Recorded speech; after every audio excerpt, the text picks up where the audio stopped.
Je donne la parole à Madame Régnier.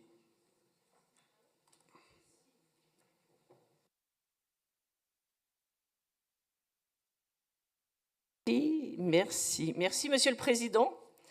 Mes chers collègues, donc cette matinée est consacrée à des sujets budgétaires et le premier d'entre eux concerne notre deuxième modification du budget 2025, modification plutôt technique qui n'appelle pas de nombreux commentaires puisqu'il s'agit en fait d'ajustements qui portent sur des autorisations de programme et d'engagement. Mais nous retenons en particulier les ajustements suivants: la montée en puissance du dispositif régional sur l'économie de proximité et d'attractivité, l'ajustement du cap filière d'expérimentation agricole qui connaît un franc succès, la modernisation et l'adaptation des locaux destinés à l'apprentissage à Villemandeur ou à Gien, et l'abondement au titre des fonds régionaux 2021-2027 pour permettre l'engagement de la phase 2 du plan régional de formation. Donc la DM2 ne nous pose pas de difficultés particulières. Mais nous examinons également aujourd'hui le rapport d'orientation budgétaire que vous qualifiez de volontariste. Il s'agit surtout d'un catalogue d'intentions. Et comme chaque année, le discours d'introduction consacre de longues pages à accuser l'État, baisse de dotation, recentralisation fiscale, perte de levier. Certes, nous partageons vos inquiétudes et vos préoccupations sur les contraintes nationales.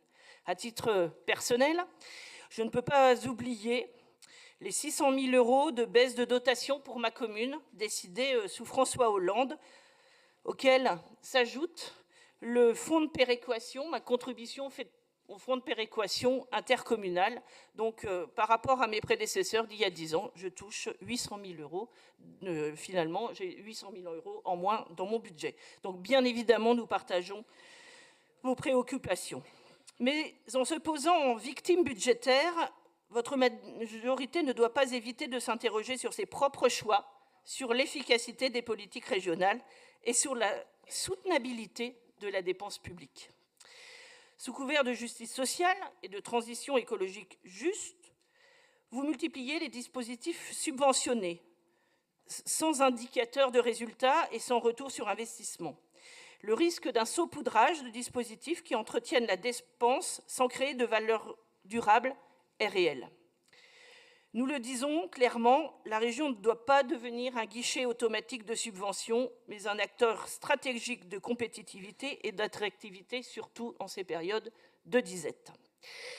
Où sont les priorités, dans vos priorités, les leviers de la croissance? Où est la politique ambitieuse pour l'innovation, les entreprises, la formation professionnelle adaptée aux besoins économiques réels? Vous parlez de transition énergétique, mais sans stratégie de financement durable, ni partenariat public-privé à la hauteur, de façon encadrée, bien évidemment. Vous parlez d'autonomie régionale, mais sans évoquer d'autonomie financière. Pas de diversification des recettes, peu de mutualisation interrégionale et surtout, et toujours, un recours massif à l'emprunt, 180 millions € encore cette année. Nous tenons à souligner néanmoins la mutualisation réalisée avec les régions d'Occitanie et Nouvelle-Aquitaine pour la mobilité avec l'adhésion à la Société publique interrégionale des investissements en faveur des transports, ainsi que l'optimisation économique des recettes commerciales du réseau TER, qui ouvrira parallèlement la possibilité de déduction de la TVA. Vous affichez une maîtrise de la dette, mais sans trajectoire lisible de désendettement et sans plan pluriannuel clair.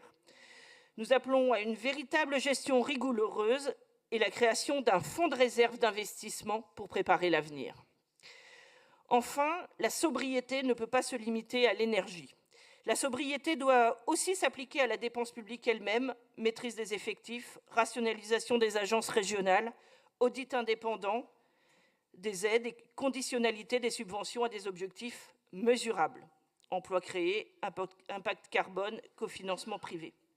Dans un contexte budgétaire contraint, la seule voie responsable, c'est celle du réalisme, de la rigueur et de la performance. Nous voulons un budget utile, équilibré, tourné vers la croissance, l'emploi et la sécurité énergétique. Parce qu'une région forte, c'est une région qui dépense mieux, au service de ceux qui se forment, créent, innovent, travaillent et investissent au profit de tous les habitants de nos territoires. Inspirons-nous donc des travaux de Philippe Aghion, nouveau prix Nobel d'économie, selon lequel, sur le long terme, la croissance repose sur l'innovation.